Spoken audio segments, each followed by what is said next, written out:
Hello and welcome to the Daily Templar Report with me, your guest presenter, Jim Dowson, and welcome one and all. Sorry we're running a wee bit late. Chaos, we're moving machines about and all that. Remember, like the video, click subscribe, press the bell and comment below. Everything should be working okay and you're more than welcome. I can't see all the comments today because we're so under pressure for time. We just had to do what we have to do. But I can see, not she, Sean Smiley, Scott Rash, Jonathan Boudin, Malcolm Cook, John Westall, very nice to see. Clive Bygraves, very good, in Lincolnshire, excellent. William DeChico, Kit Bear, how you doing? Nice to see you as always. You're welcome. And today we have on as a special guest Mr. Nick Griffin, one-time leader of the BNP and former MEP and leader of the most successful Patriot Party in Britain without a shadow of a doubt. So there we go. Are you there, Mr. Griffin? I am indeed. How are you, sir? I'm very well, thank you, James. Very well Good. indeed. I'm just going to read a wee bit of the scripture and say hello to a few and then get back onto you, okay? Right, I'll speak to you in a wee second.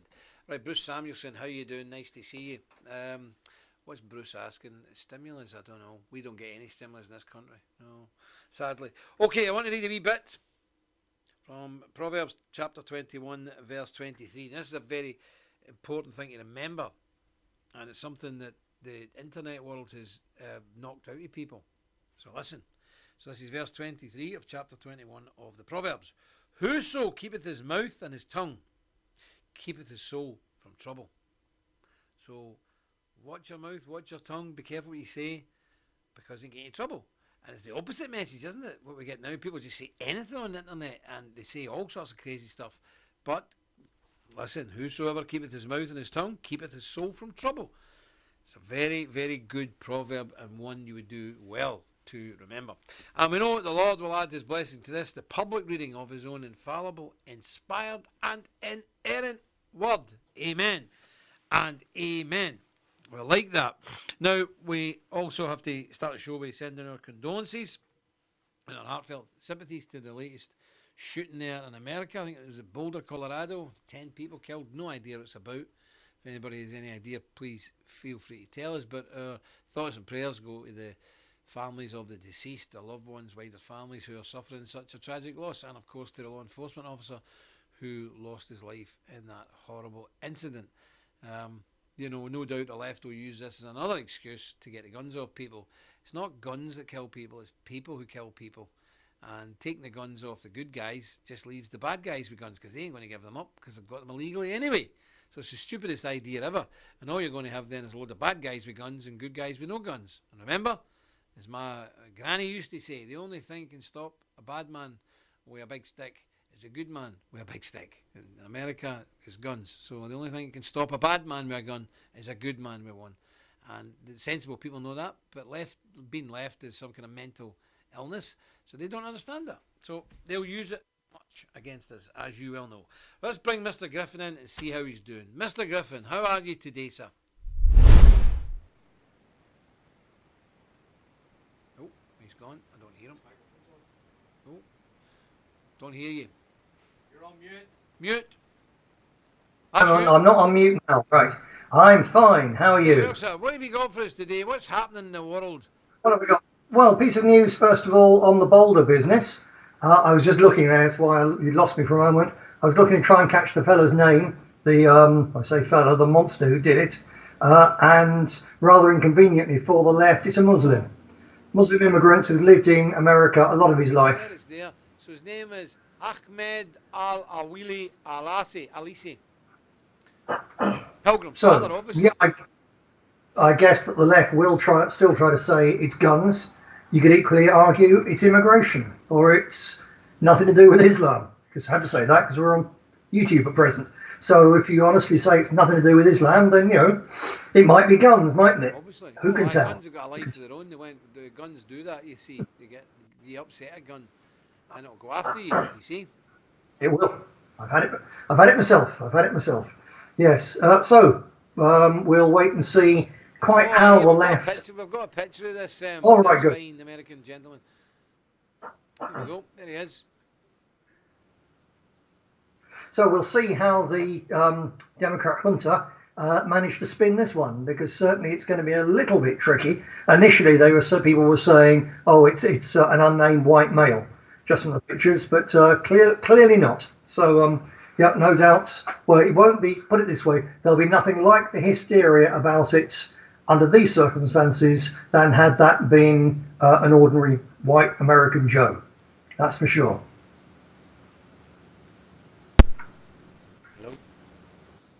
Hello? I've lost you there. Just testing it. Well, remember, we've got to bear in mind, this gentleman may identify himself as a white Midwestern man. So, who are we to say? Good.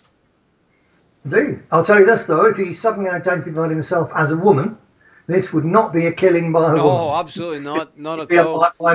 No, absolutely. Okay, well, what else have we got in the big wide world? I mean, I'm frightened to ask these days because it's never any good. Well, a story from of specific interest to Brits, but also particularly to our brothers who are looking forward with understandable impatience to a conference in the USA in the not too distant future. It's announced today that Britons, that's you and me, Jim, could face a £5,000 fine if we leave the UK without a reasonable excuse, under new coronavirus rules coming into force next week. So the lockdown's being lifted, the lockdown's softening. You know, over half of us have been vaccinated. It's all going to be fine, but they're bringing in the clampdown even more. So the legislation for restrictions over the coming months, the government's introduced its new roadmap for coming out of lockdown. It was published on Monday. The new laws come into force on March the 29th. So at present, we could go abroad without lawful excuse, although we couldn't go to lots of places. But wherever you want to go after March the 29th, we will be banned until June the 30th at the earliest from all non-essential foreign travel. And the law says, and I quote, "No one may leave England to travel to a destination outside the United Kingdom or travel to or be present at an embarkation point for the purpose of travelling from there to a destination outside the United Kingdom without a reasonable excuse." And on top of the £5,000 fine, and here's the problem for us, because we could say, look, this is a religious conference, this is business, whatever, it's a reasonable, lawful reason to go, but you're going to have to fill in advance a travel declaration form, giving your personal details and the reasons for your travel. And if you fail to do that, there's a £200 fixed penalty. And of course, when you do that, and there's some little leftist bureaucrat sitting there electronically stamping the applications, I wouldn't want to bet, Brother Dowson, that you or I would be allowed to travel. And of course, it's a regulation. There's no appeal against these things because this isn't done through due legal process. So it's really grim indeed. So I think that potentially even further, we had to push the deadline back, because the earliest this may be lifted is the end of June.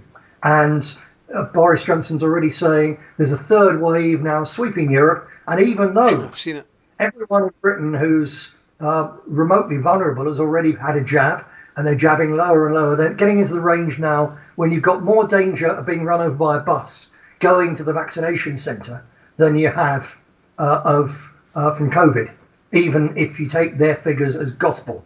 So it's getting crazy, but when they're saying there's going to be there is a third wave in Europe, and it's going to affect us, they are at it, as we said from the very beginning. I told people this. Now, some people are asking there, Kit Bear, I don't know where Kit Bear lives. Is he British or American, Kit Bear? He's saying, can he go to Scotland?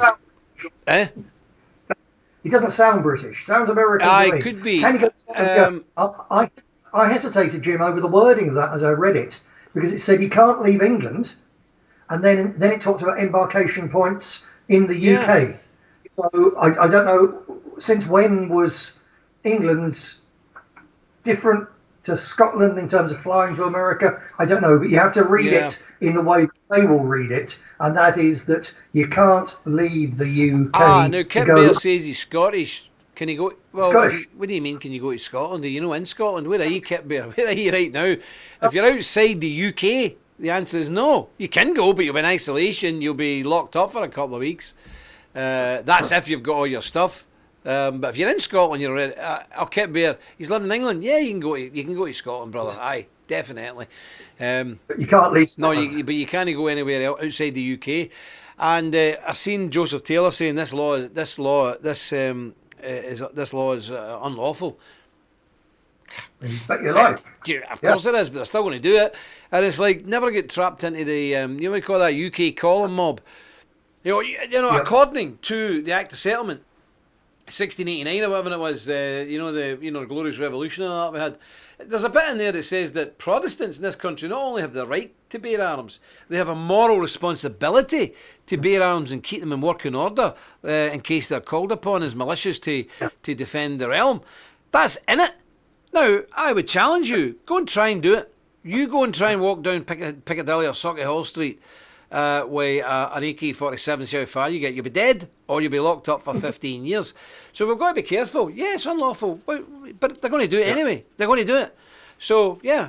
On a similar note, Jim, it's on the statute book still that if I were standing on the walls of the ancient city of York and I saw you in your kilt outside after sunset, I could shoot you with a bow and arrow and face no penalty. That's the law. I ain't going to. Yeah, it's in the law. So people have got to really be careful with these things because no point saying you can't do this. You can't do this. But they're doing it. They're doing it, and that's it. And I think a lot of American brothers are a bit confused with this because it's not happened to them. And, was it something like 80% of Americans don't have passports, so they don't really travel outside their own country. But we've been living in this hell for a year now. And, one of our brothers, I was meant to be over a couple of weeks ago there, as you know, Mr. Griffin, brothers, I thought we'd maybe go over in April or May. They're not letting us out. And people keep contacting, say, when are we having this conference? The reality is, we may well have the American conference, but we might not be there. It's as simple as that. We cannot get out of our country. I don't know how else I can explain it. We cannot get out. They're keeping us in. It's crazy. Now, I'm a man of some cunning and ingenuity, so I can assure you, if there's any way of getting out, I will get out. Make no mistake about it. But, we're an entourage. We need the techie guys. We need the admin guys. If I turn up on my own, it's all very well and good, but I don't know what kind of conference it would be. It'd be a bit strange. It wouldn't be so good. We almost had to do it last year, but they're just jumping on it so crazily now. And I think, take note, America, because this is coming to you. This is what they're going to do to you. So you might go through all this later on in the year, but it is getting daft. But I don't think, the way America's structured, Nick, with the state structure and all that, I don't think they'll get as crazy as us. No, the Democrat states will, and the Democrat-run states will do them even more economic damage, so it'll actually widen this red-blue divide and increase calls for secession and so on. The Republican-run states will not be hit as badly, but then what they'll do is they'll use this as an excuse to go even more for states' rights, just as they use a shooting to go for guns. So in the case of this, they'll say that Democrat governors and Democrat mayors who aren't imposing these regulations, which are there for the good of everyone's health, they're killing people. They're killing your granny. They put you at risk. And we've got to restrict their power for the greater public good. And it's always the cry of tyrants throughout history. It's for the public good. And they will roll that one out. So I think you're right. America won't be hit as badly. But relative to where they were and where their states had their freedom, to where they're going to be in a year's time, they'll be very much worse off than they are now. I quite agree with you, and it's quite shocking. I watched a report today on RT.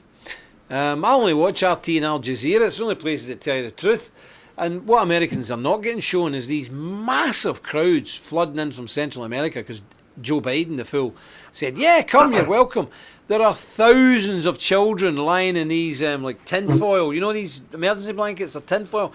Yeah. Thousands of kids lying there for weeks. Nothing. No, nobody's mentioning it. When Donald Trump was there, my goodness, you couldn't switch on the telly without seeing it. But here's the other thing. The lefty journalists in our south saying, you won't believe this. We cannot film these scenes from our own country. We have got to jump over into Mexico, go up against the fence or up on a high ab or whatever, and photograph into our own country because the Border Patrol been told no press. No press. They have no press access. We're under Donald Trump. They had full press access, and they used it every minute, every day. Now the press have been banned. And anybody does manage to get this footage, and a lot of journalists and independent journalists who make their money in this kind of thing, they're saying nobody's touching it. New York Times, the Washington Post, don't want to run it. Isn't that interesting? On the question of immigration, by the way, there's a connection also, of course, with the situation that we're under, not house arrest, but sort of national state arrest. We can't leave Britain, but there's still thousands being allowed into Britain every single day. Yesterday, as the weather begins to warm up and the channel's getting a little bit less dangerous, there was 130 new illegal immigrants got across the channel in boats. All they have to do is just get away from France, and the Royal Navy and the British Coast Guard pick them up and ferry them to Britain, where they say they're illegal, but then they are housed in camps while they wait. They're allowed in. So anyone's allowed in, but we're not allowed out. It's actually really crazy. I mean, I don't think I ever thought that I would ever see the day. Then the government was trying to keep me and you in Britain. For years they've been trying to get rid of us, brother. Now we can't go. Indeed so. Indeed. So bizarre, isn't it? It's so bizarre. Surreal. It is bizarre. Shall we move on? Because it's so bizarre. You could talk around in circles about this all night, but we had to leave it sooner or later. So again, this one, a very short thing specifically for Brits, although I guess that scammers all around the world pick ideas up. So here's a warning to you. I had a text message a couple of days ago, which simply said it looked very official from Royal Mail, the people who deliver letters and parcels, saying that they had an undelivered parcel and that there was postage wrong on it, and I needed to pay £1.99 to get £1.99 to get the parcel, which I didn't, because I thought, I don't think this is very likely. I think this is a scam. Anyway, it's in the one or two of the papers today saying it is a scam. So because they only ask for £1.99 or £2.99, people will think, well, it can't be a scam. It's so little. What would I lose? But you see, to pay them that $2, you have to give them your bank or credit card details. And at that stage, they've got you. And it's really convincing. If you do either phone them up or go online and look at their links, there's a really good fake Royal Mail track and trace website. It looks like the real thing. Demands this payment, but it is a scam. Cleverest of all and wickedest of all, once people have fallen for it and they've lost £1.99, a couple of days later, when they probably realise, because the parcel hasn't arrived, they get a call from the financial security people at the bank saying you've been scammed and they've got your bank details, so we need to urgently change your account over to this new account. So then they empty your bank account. Wow. So it's not small. This isn't nickels and dimes. This is serious amounts of money. So especially if you know any older people who aren't particularly savvy about these things, Brits, please warn them that if they get a message on their phone or even a phone call from someone talking about this, it is a scam. Put the phone down, get away from it. Yeah, I've seen them. I had one quite recently, and it looked very, very legit. And I thought, what is this all about? But being a Scotsman, I don't give anybody money, even when I'm supposed to. So I'm immune to it. But it's devilish. And I think these are all coming from either Eastern Europe or Western Africa. India, Delhi. Yeah, I get these calls. I get the calls all the time. You know the calls, Nick, you get. And I always just say to them, because remember, a lot of these folk in India, they do come from very, very religious backgrounds. And I'll say to them, son, just think of your grandmother's face knowing that her son that she prayed for is now on a telephone trying to steal money. My goodness, your grandmother will be heartbroken. And they always put the phone down. Yeah, they get really upset about it all. They get upset about the thing. But just don't get near them. And I think we need to be... Now, interestingly, and unpracticed, but leading seamlessly, you're talking about scammers. And I said I wasn't going to mention him, but I have to because there's a court case on. Tommy Robinson's in the papers today again, Mr. Griffin. He's at court. Now, I'm going to actually defend Tommy Robinson. Yes. You're going to hear the unthinkable. He's at court today because he is being sued in the High Court for libel because he said something about this. There was a case in England where a wee white boy punched lumps out of this Asian boy. But he said it's because the Asian boy was a bully and he was bullying girls. Tommy reported it. Went down to the school, the teachers and all that off the record said, yeah, this guy's been guilty of beating people black and blue. This young guy, English guy, got enough of it and done him in, punched him, and that was it. Anyway, Tommy, the guy who was saying this, the guy who Tommy was saying this about, very well connected in that community. They had to flee their house because gangsters turned up. I mean, heavy heroin gangsters turned up, threatened the people to flee their house. People were intimidated. And anyway, they sued Tommy for libel. So Tommy was morally justified in saying what he said, and it was backed up by the school staff and teachers. And Tommy's caused a big stir this week in court because he's secretly recorded the teachers and the staff of the school. And they're all terrified now because he's secretly recorded them. So he was justified in doing it.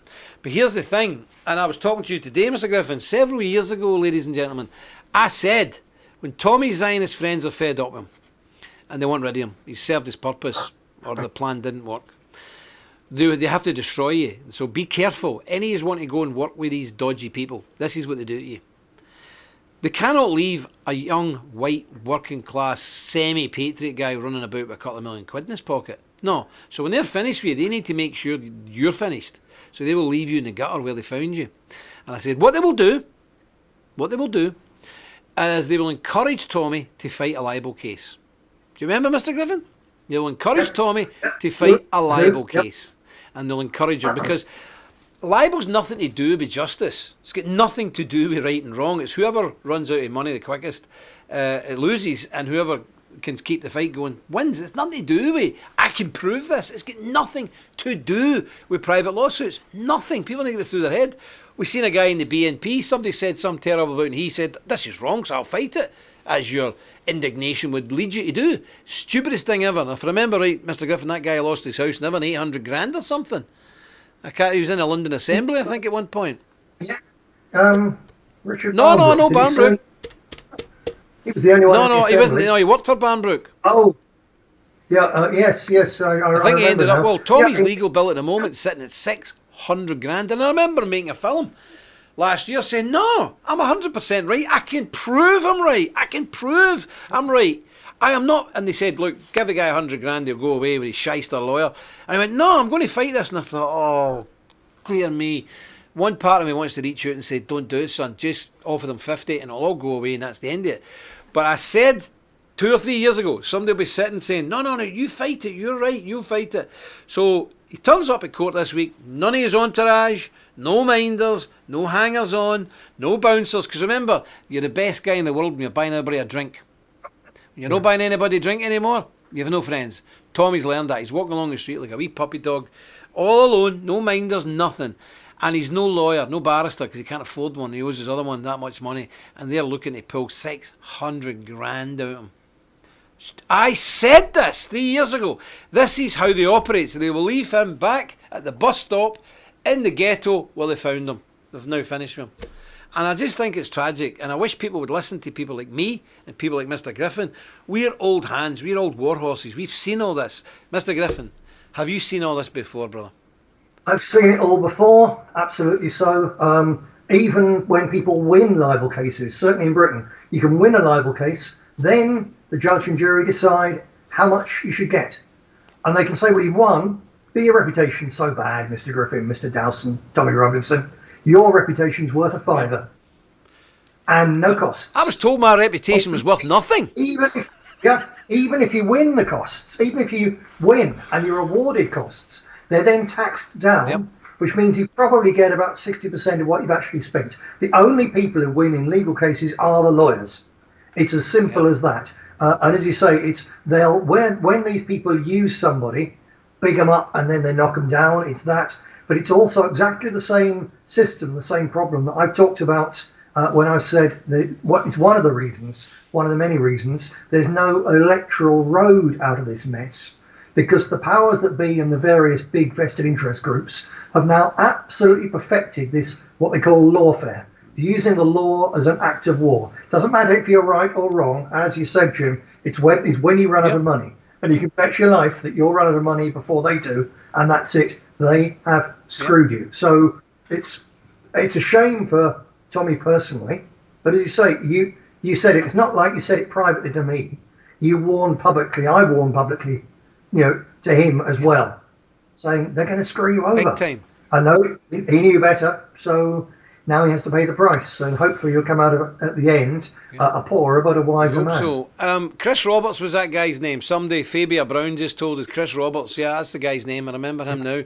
Now, we've got a friend in there, Luca, from Serbia. Kosovo! Yes, Serbia! Here we go, Mr. Griffin. Let's give it the old salute. God bless Serbia. May Serbia rise again.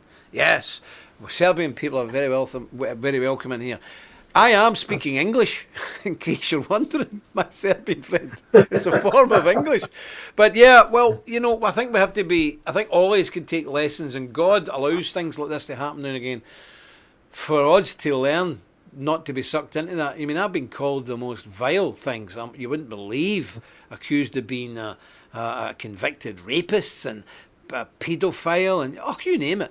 What they're trying to do is suck me into a lawsuit with people like, you know who I'm talking about. I won't mention the idiot here, but try to suck me into a lawsuit. Then all of a sudden, this guy who lives in a council flat will have a bottomless pit to pull money out of, and I would be absolutely destroyed. So I thought, who cares, The law, just go and check public records. You'll see it's not true. Who cares? And Mr. Griffin, I've seen you called many things. Yeah, horrible things. Horrible. I think they even once went so low as to imply that you were Scottish. I was certainly accused of being a pikey because my great grandmother and father, for a while during several censuses, were living in caravans because they were market traders. So yeah, I was accused of being a gypsy. I remember the full story. Nick Griffin's gypsy past or something, gypsy heritage. They had a picture of me outside a head superimposed on someone else outside a gypsy caravan with a dog. It was very good. It was on Daily Star. I remember it was brilliant altogether. But these are the people who keep calling us racist, yet they've no problem with using that imagery when it suits. It's so pathetic. But no, it's well, we don't care. And if you get involved in these kind of things, defending yourself, look, I've said it before and I'll say it again. Who are you? Who am I to defend ourselves? We have nothing.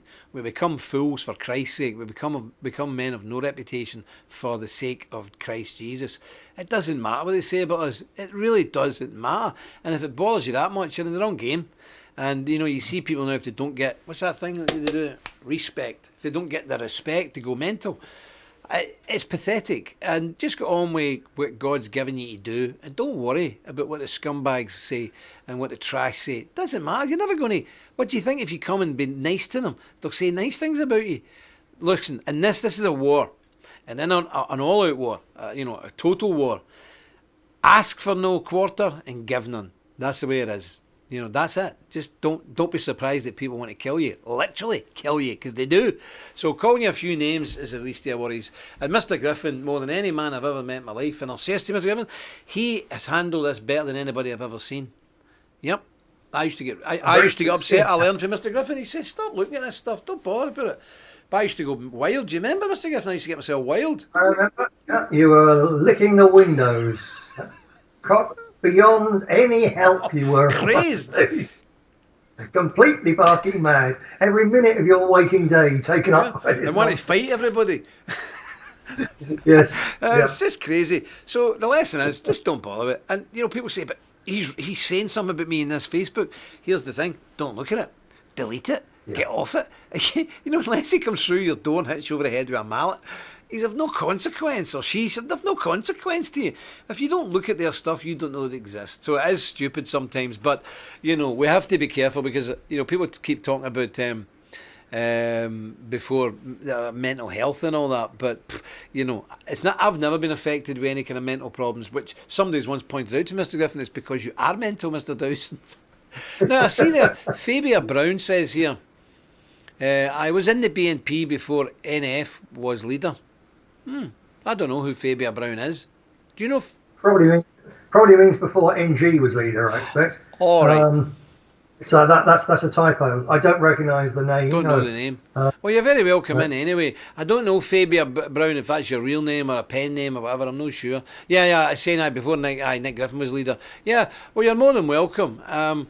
and you know they're a good bunch of people in here. You'll find it's a solid platform, and our people are 100% and very good people. So you know, and again, I remember the guy who was one of the leading lights in the NF recently came out and said he was Jewish and homosexual. Do you remember that guy? He was a big, rough-looking guy, and he was always the most anti-Jewish, anti-black, anti-homosexual guy. Loudest guy in the room, but Hope Not Hate did a big story on him. My 30 years living a lie.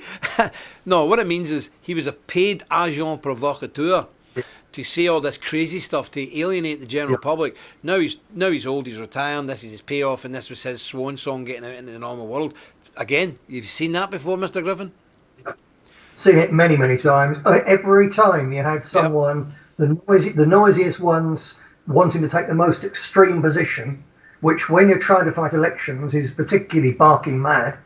Time and time again, they were the ones who later on turned out to be in touch with the police, working for the police, working for Hope Not Hate, working for Searchlight, working with the Board of Deputies, whoever. They were always on the other side, and they use careless extremism and the unthought through idealism of young men in particular to push the organisation into a ghetto where the ordinary public look at it and think, oh, that's not for me. Absolutely. We see that in Ireland. We see that in Ireland with Professor Dolores Cahill.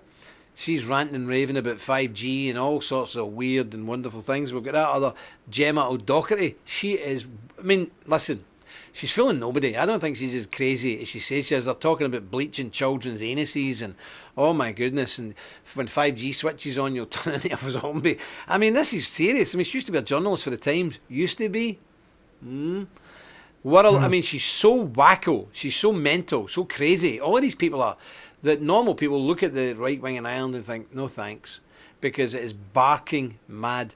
Well, I would say a lot of these people will be agents provocateurs, either by stupidity or actually involved in this deception. But some of them are just so mad. Anyway, they'll spout any nonsense. So we need to be careful with people with these wacko views. And that's why I don't really like any of them crazy conspiracy things, because they nearly always get traced back to CIA, MI5, FBI, SO15, whatever. These people who are against us and the establishment, nearly always these crazies are doing it for an issue, because it prevents millions of people joining. Yeah, follow the money. Always follow the money. And it's strange. Dolores Cahill lives in a castle, and O'Doherty does very well for herself. Thank you very much. Not short of a few pounds. So this is the problem with all of these folks. So anyway, that's all from us. Have you got any more to take on, Mr. Griffin?